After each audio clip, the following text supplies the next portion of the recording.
Hi everybody, it's Pete Torre, the CEO of CAMACOL Doral, and welcome to episode number 2 of CAMACOL Talk. Today, we have the pleasure of speaking with the City of Doral's Mayor, Juan Carlos J.C. Bermudez. This is the most exciting city and market in South Florida, and you're going to hear all about what's going on there, so let's tune in. All right, everyone, it's my pleasure now to bring to CAMACOL Talk the Mayor of the City of Doral, Juan Carlos J.C. Bermudez. Mr. Mayor, welcome to CAMACOL Talk. Thanks, Pete. Thanks for the opportunity to be here on CAMACOL Talk with you and talking Doral and talking business. Talking business, what it's all about.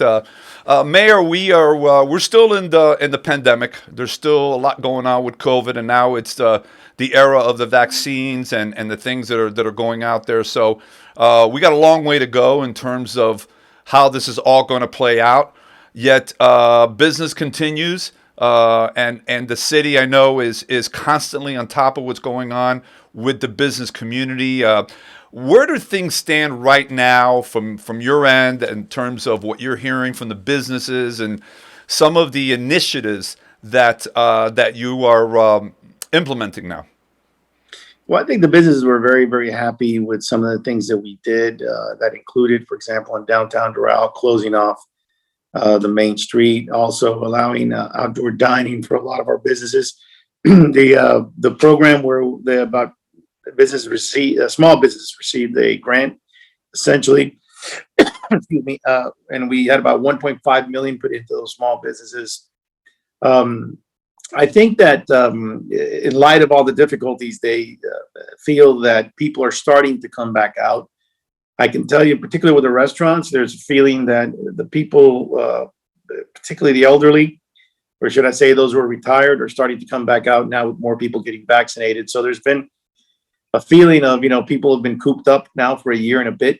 So you're starting to see some much better numbers that are approaching what they were doing before the COVID crisis came along. So we've had, I would say, over 200 businesses open up in the last year, like 265, and there's more opening up. So while we have had some close, we've also had a lot open. Mm-hmm. So that's not to say that there hasn't been an impact. It's just that I think people are starting to see, I guess, light at the end of the tunnel. Sure.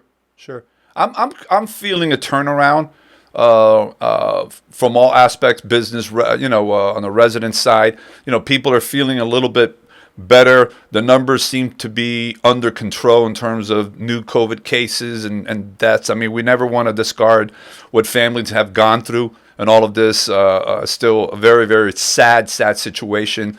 And of course, for the businesses that have struggled, and many of them may never come back again. They've had to close down. I like what I see in downtown Doral, especially the closeout of the city, that area where the restaurants are at.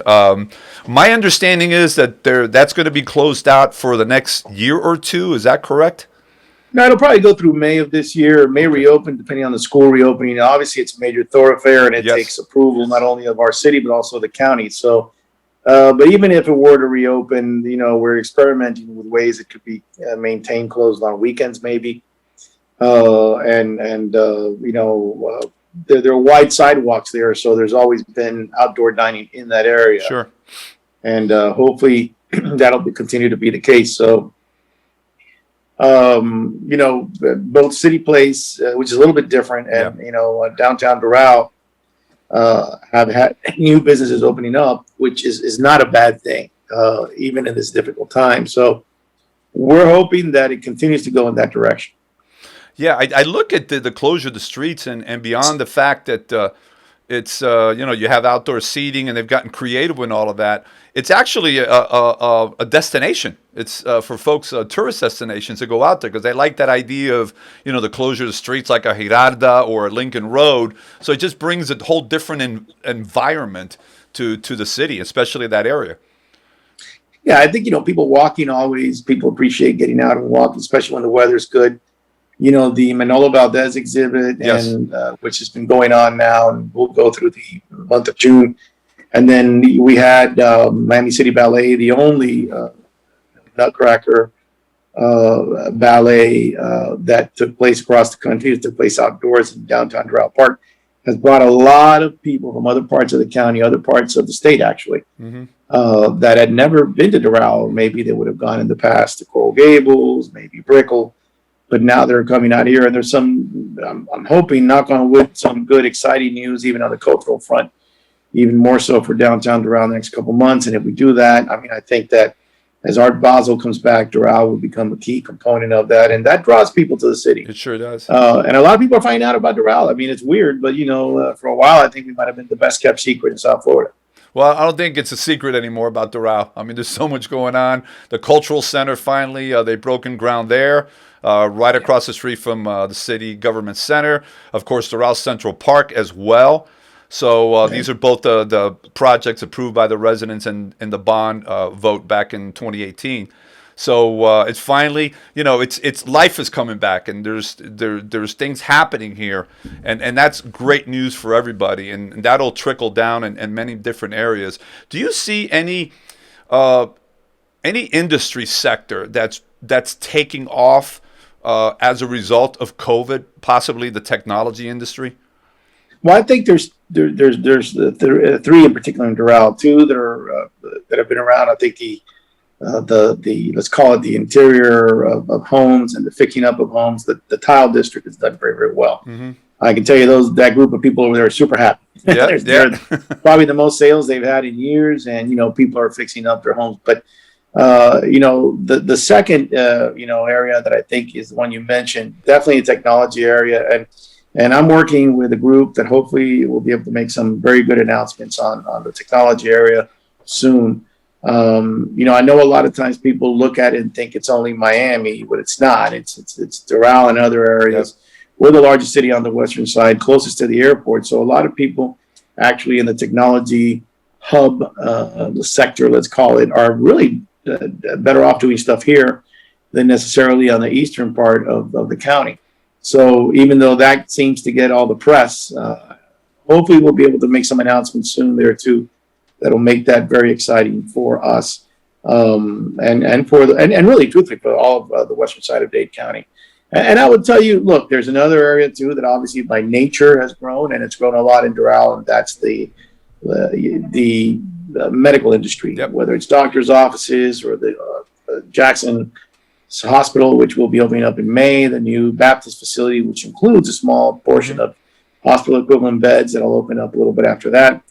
So being in the middle of the county, we've kind of become also a hub for the medical industry. So those three areas I think stand out along with what we've always had, which is, the retail component, the logistics industry, which is coming back very strong, by the way. And, industrial land is becoming more and more, let's call it costly and worthwhile because our proximity to the airport helps with that. I'm thinking, as you're saying all of that, it's a good business to do business in Doral. Oh yeah, no doubt. Look, I think we're seeing now something that we always wanted when we created the concept of downtown Doral and the downtown overlay district, which is to be the premier place to live, work, play, and learn. We're starting to see a lot of people from other parts of Miami-Dade County that are moving into the Doral area, and I think that's changing the demographics somewhat and for the better. So it's an exciting time for us. Absolutely. Well, something exciting happened last summer, and that is the rollout and the creation of CAMACOL Doral.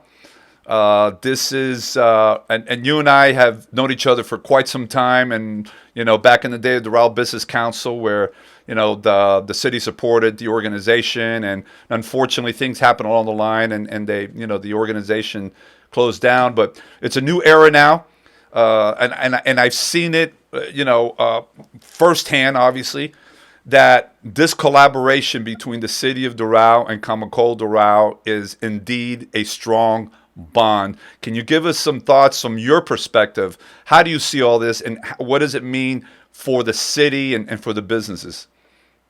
Well, I think it's very important for us for a number of different reasons. Number one, obviously, to have a partnership with an institution like CAMACOL that's almost 60 years running as a business institution here in South Florida, and really one that has a nexus to the rest of the Americas, is very important for us. Number two, obviously, you've been involved from the beginning and being part of it, like you said, with the Doral Business Council, giving us an opportunity to have a true partnership with a nonprofit business entity is very important for us.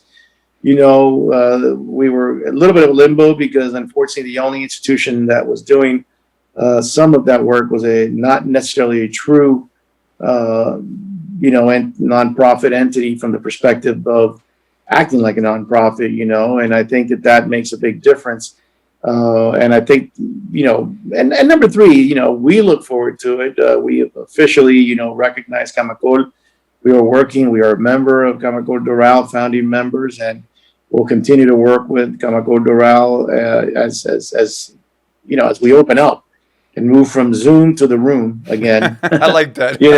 We'll be able to do that. So it's a very exciting time for us. I'm very excited about it. I've let the businesses know, and I'm very blunt about the fact that, I think there was a tremendous vacuum once the Doral Business Council left, as far as ceased to exist, as far as having an entity that really was a true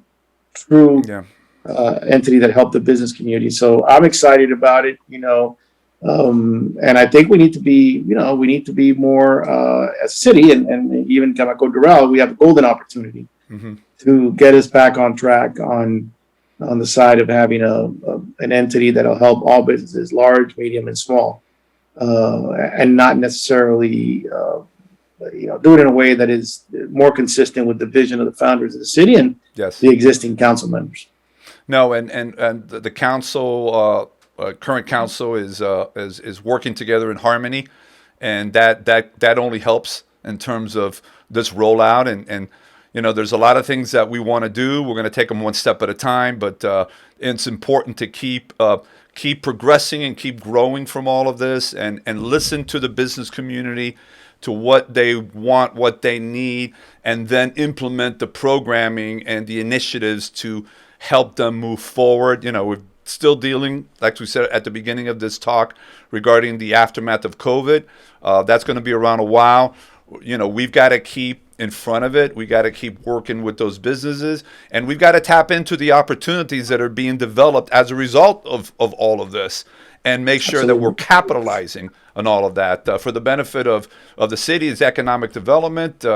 So these are exciting times, and yet we have a lot of work to do, and we want to thank you and the city council and everyone at the city for your support of what we're attempting to do here with CAMACOL Doral. Any final thoughts before we wrap it up?